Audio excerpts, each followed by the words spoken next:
Afternoon po. Ayan. May nakapagtanong sa akin. Sabi nila parang, ano yung ginawa mo? Sabi, about sa ano to, sa nangyari kasi sa akin, di ba, parang inano ko na may anxiety ako. Tinanong nila ako, ano yung ginawa mo? Parang parang ano nang tingnan yung katawan mo. Ayun na yung okay nang tingnan yung katawan mo kasi nung una, di ba, nangayayat po ako. Sabi ko, ano, yung tinatagan ko lang, tinapangan ko lang, nanampalataya lang ako. Kasi nung ako po nagbabasa na ng Bible, tapos nakikinig na ng salita ng Diyos, kasi may salita doon na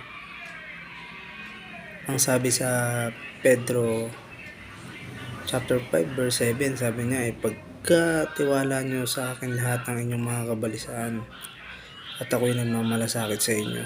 Yun po, ibig ko po sabihin, yung anxiety po wala po yan. Hindi po totoo ang anxiety. Kaya lang po nagiging totoo yan kasi nga po yan po yung dinideclare ng mga doktor na kung ano yung tawag sa sakit na. Kumbaga pagkakilanlan lang. Pero kung iisipin po natin, yung anxiety na tinatawag nila, sa isipan lang yun. Kumbaga naiisip lang natin yun. Sabi nga, ikaw ang lalaban sa sarili mo, ikaw ang makakatulong. Di ba sinasabi mo ba, ikaw ang makakatulong, ikaw din ang makakalaban sa sarili mo. Kahit sino pa po ang humarap sa inyo, kung ang isip nyo ay lagi nyong iniisip na takot, lagi may mangyayari sa inyo, wala rin pong saysay. Sabi ko nga po sa inyo, tanging Diyos lang po ang makapagbibigay sa inyo ng kapayapaan sa isipan at sa puso. Ngayon po, isipin nyo lang, manampalataya lang. Ito po, 100%. Manampalataya lang po kayo sa Panginoon. Isipin nyo lang na hindi totoo yung mga nararamdaman nyo. Isipin nyo lang na wala lang to. Siyempre, kasi ako po talaga nagpapacheck up ako.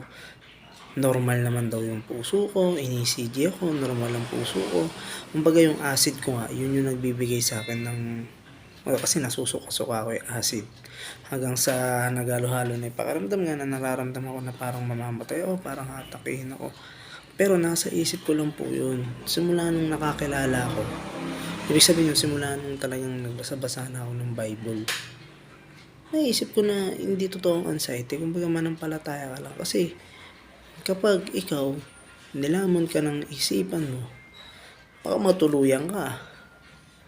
Ibig sabihin baka lagi kang nervyusin. Kasi ganyan po yung nangyari sa pinsan ko. Ninervyos siya. Lagi siyang, sabi niya, pagka may nakikita daw siya, na parang may kukuha sa kanya. Nangyari po sa pinsan ko yan. Yung pinsan ko naman po kasi, inom ng inom. Kumbaga, palagi siyang umiinom. Kumbaga, parang yung parang nagkakaroon na nga siya ng nervous breakdown. Hindi na niya nakokontrol. Kumbaga talaga ninenervyos na siya.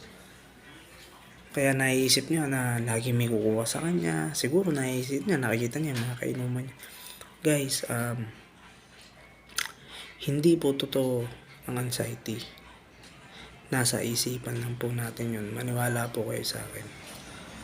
Ako po, kung wala lang po akong mga old picture ko na pumayat ako kung may papakita ko lang po sa inyo talaga na talaga iba kasi yung payat ng healthy na talaga nagpapayat ka kaysa sa payat na may iniintindi ka at stress ka. Ngayon ako, sanay na ako. Pagka nahirapan akong huminga, kasi may dating talaga bakit yung acid ko nahirapan ako huminga. Wala lang, tatayo lang ako. Biniisip ko, acid lang to. Yun na iniisip ko kasi darating at darating naman talaga po ang panahon na tayo po ay mawawala dito sa mundo. Talaga nakakatakot kasi kaya tayo natatakot dahil may mga maiiwanan tayong mga bagay at may mga maiiwanan tayong mga taong mahal natin sa buhay. Siyempre, yung nais din ng laman, yung kasiyahan din nung yung kasiyahan na nandito sa lupa, pero wala pong ibang kasiyahan na matatanggap ang tao, kundi dun lang po sa Panginoon. Ngayon, wag po kayong sa anxiety, labanan niyo po. Manampalataya lang po kayo. Yun lamang po. Kung may katanungan po kayo, mag-comment lang po kayo.